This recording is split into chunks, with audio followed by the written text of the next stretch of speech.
क़यामत आने से पहले इस दुनिया में आखिरी जंग का जिक्र मिलता है। हदीस और दुनिया की किताबों में यहाँ तक कि बाइबल में भी मिलता है। क़यामत से पहले दुनिया में कई बड़े फितने और जंगें होंगी, जिनमें सबसे अहम दज्जाल, इमाम मेहदी, हज़रत ईसा अलैहिस्सलाम और याजूज माजूज से जुड़ी घटनाएं होंगी। ये जंग इंसानियत के लिए सबसे बड़ी आजमाइश होगी और इसमें अल्लाह की मदद से हक की जीत होगी। इमाम मेहदी का ज़हूर रसूलुल्लाह ने फरमाया, मेरी उम्मत में मेहदी आएंगे। अगर दुनिया का सिर्फ एक दिन भी बाकी होगा तो भी अल्लाह उसे इतना लंबा कर देगा कि वह हुकूमत करे। वह दुनिया को इंसाफ से भर देंगे, जैसे पहले वह जुल्म और नाइंसाफ़ी से भरी हुई थी। मुस्नद अहमद हदीसों के मुताबिक इमाम मेहदी हज़रत फ़ातिमा की नस्ल से होंगे। उनका नाम मोहम्मद और उनके वालिद का नाम अब्दुल्लाह होगा। वह अरब में निकलेंगे और दुनिया को इंसाफ से भर देंगे। इमाम मेहदी एक बड़ी जंग करेंगे, जिसमें वह मुस्लिम उम्मत को दोबारा इकट्ठा करेंगे।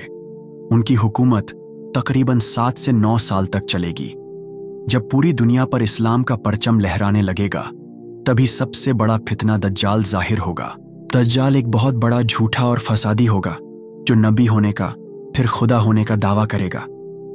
रसूलुल्लाह ने फरमाया, हर नबी ने अपनी उम्मत को दज्जाल से डराया है, और मैं तुमसे कहता हूं कि वह बहुत बड़ा झूठा होगा।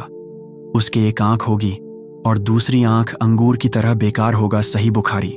दज्जाल की खास बातें, उसकी एक आंख खराब होगी और दूसरी चमकती होगी। वह लोगों को धोखा देगा और कहेगा कि मैं तुम्हारा खुदा हूं।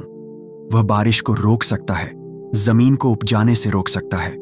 जो उसकी बात मानेगा उसे दुनिया की दौलत और ऐशो आराम देगा। जो उसकी बात नहीं मानेगा उसे सजा देगा और तकलीफ पहुंचाएगा। उसके साथ बहुत से जिन्न और शैतान होंगे। दज्जाल पूरी दुनिया पर हुकूमत करने की कोशिश करेगा। वह मक़दिस यरूशलेम की तरफ बढ़ेगा, लेकिन अल्लाह ताला हज़रत ईसा अलैहिस्सलाम को दोबारा इस दुनिया में भेजेंगे ताकि वह उसे ख़त्म करें। कुरान में हज़रत ईसा का जिक्र, और जब मरियम के बेटे ईसा से कहा जाएगा, क्या तुमने लोगों से कहा था कि मुझे और मेरी माँ को अल्लाह के अलावा माबूद बना लो? सूरह अल-माइदा। इस्लामी मान्यता के अनुसार हज़रत ईसा अलैहिस्सलाम न मरे थे और न ही सूली पर चढ़ाए गए थे, बल्कि अल्लाह ने उन्हें आसमान पर उठा लिया था। रसूलुल्लाह ने फरमाया, मुझे उस ज़ात की कसम जिसके हाथ में मेरी जान है, ईसा इब्न मरियम जल्द ही तुम में उतरेंगे। वह दमिश्क सीरिया की एक मस्जिद के पास उतरेंगे। उनके हाथों में 2 फरिश्तों के सहारे होंगे। वह सफ़ेद कपड़े पहने होंगे और उनके बालों से पानी टपक रहा होगा। हज़रत ईसा अलैहिस्सलाम लुद्द नामक जगह पर दज्जाल को कत्ल करेंगे। उसके बाद मुसलमानों को अल्लाह की बड़ी नेमतें मिलेंगी। लेकिन तभी एक और बड़ा फितना आएगा, याजूज और माजूज। याजूज और माजूज का निकलना, कुरान में याजूज माजूज का जिक्र, यहाँ तक कि जब याजूज और माजूज खोल दिए जाएंगे तो वह हर ऊंचाई से दौड़ते आएंगे। सूरह अल-अंबिया। याजूज और माजूज 2 खतरनाक कौमें हैं जो बहुत तेजी से फैलेंगी और दुनिया में तबाही मचा देंगी। इसके बाद दुनिया धीरे धीरे क़यामत के करीब पहुंचेगी।